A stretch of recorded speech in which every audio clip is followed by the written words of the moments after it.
Hello everyone and welcome to my channel. I'm excited to share a paper I collaborated on with my PhD student, Yangjie, and a colleague from Taylor's Business School, Dr. Gu Manli. The paper is titled, How Does Paternalistic Leadership Influence the Counterproductive Work Behavior of Chinese Generation Z Employees? Generation Z, defined as those born between 1995 and 2010, is navigating a rapidly evolving workplace landscape that often contrasts sharply with previous generations.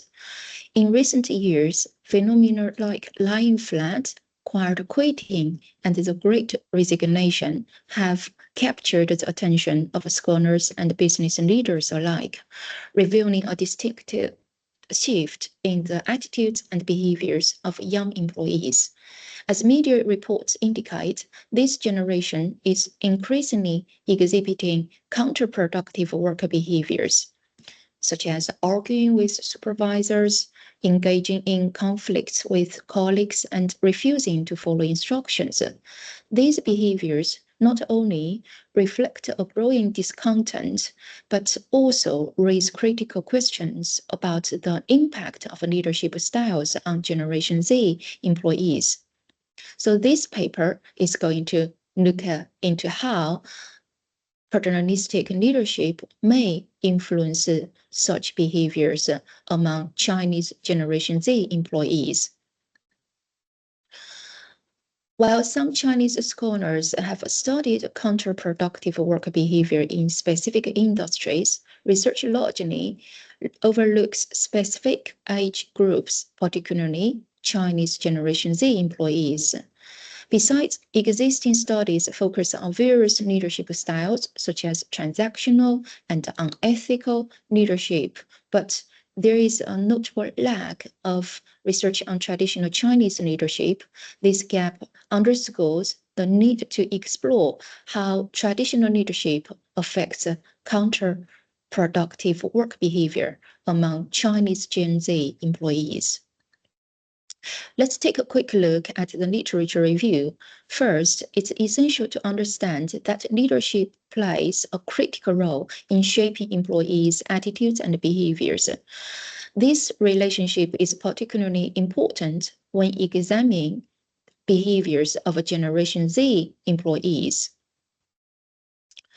And as we have seen, the trend like lying flat, quiet quitting, and greater resignation, this trend highlights the need to look into the antecedents of such undesirable employee behaviors.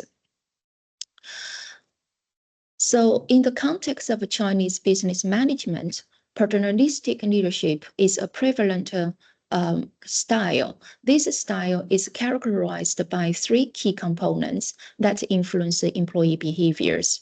They are authoritarianism, benevolence, and morality. The first aspect involves leaders exercising absolute authority and expecting strict obedience from their employees.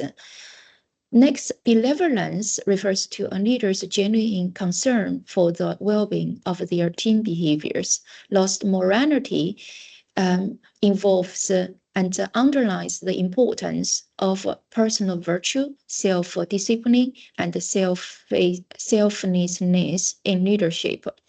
So, reflecting on the counterproductive work behavior, we believe this Chinese indigenous leadership style will affect such behaviors, given existing research and theories. Next, social identity theory suggests that people categorize themselves and others into social groups to understand their place in the social environment. By this logic, leader identification happens when employees view their leader positively and align their own identity with that of their leaders. This means that leader identification can mediate the relationship between leadership style and employee behaviors, as employees who identify strongly with their leaders are more likely to reflect the leader's values and behaviors in their own actions. Therefore, we have formulated the mediating hypothesis regarding the mediating role of leader identification in the relationship between authoritarian leadership and counterproductive work behaviors. Next, let's take a look at the moderator traditionality. It involves the attitudes, values, and behaviors of people in traditional societies. Those with high traditionality are more likely to respect ethical norms and authority in leadership, which can affect how they respond to different leadership styles.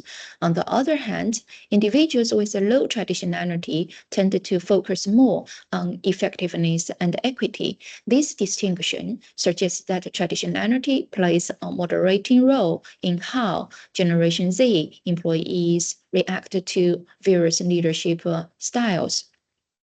So just to clarify, the traditionality here we refers to the Chinese context.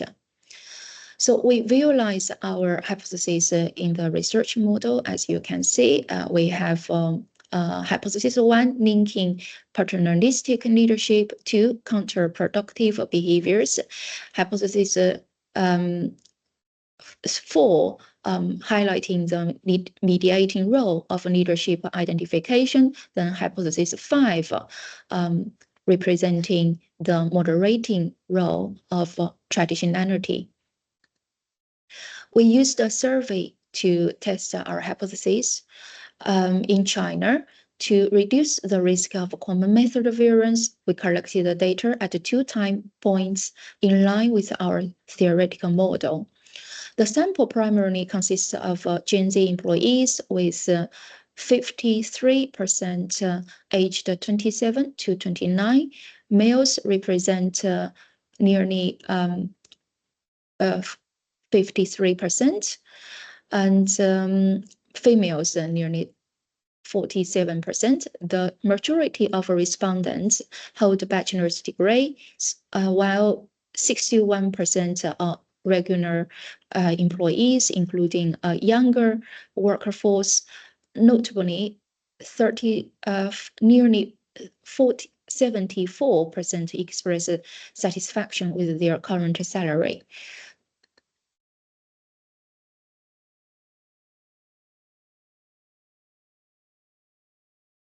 We conducted reliability and validity tests for the constructs and the models, and the results indicate that our constructs demonstrate good reliability. The data for the 6-factor model, which is consistent with our theoretical model, yielded the best fit indices, exceeding the established cutoff values. So as you can see, the table shows the correlation between the key constructs in our in our model, and also constructs are significantly related. The regression analysis results show that our hypothesis 1 are supported. You can see all the regression coefficient on the relationship between the leadership styles, the 3 leadership dimensions, and counterproductive work behaviors. They are significantly related.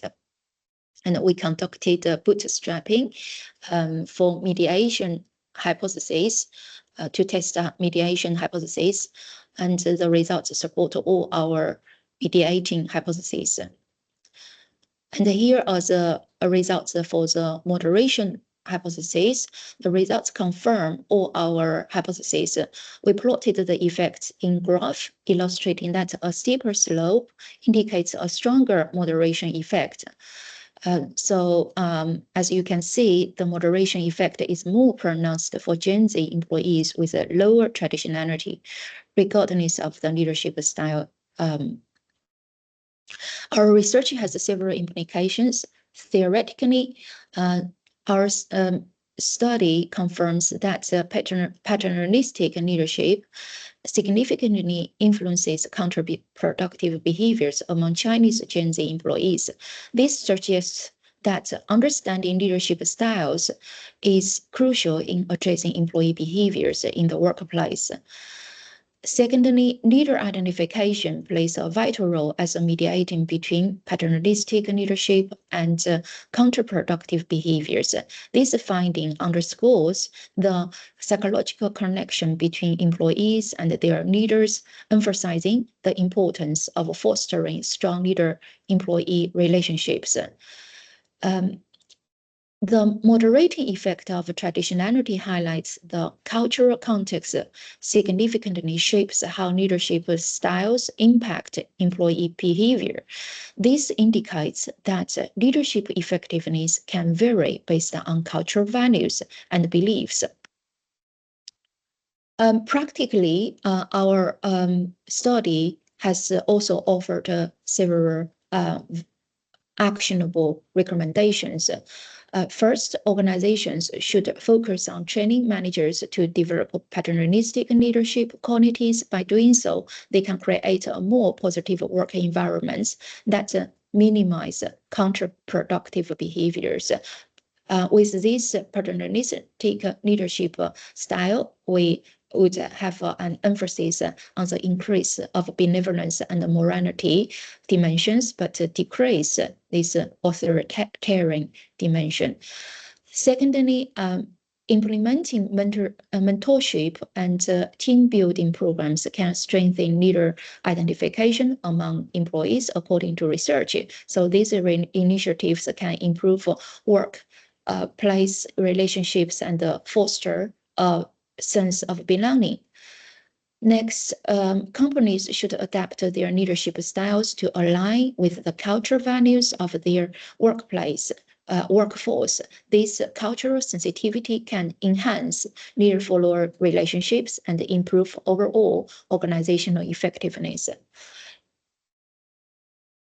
Last, designing employee engagement initiatives that cater specifically to the needs of Chinese Gen Z employees can boost productivity. By understanding their unique characteristics, organizations can better support this demographic.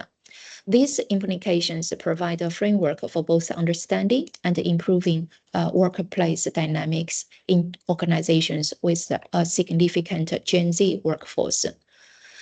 Thank you for listening to our presentation. I'm looking forward to your suggestion and comments.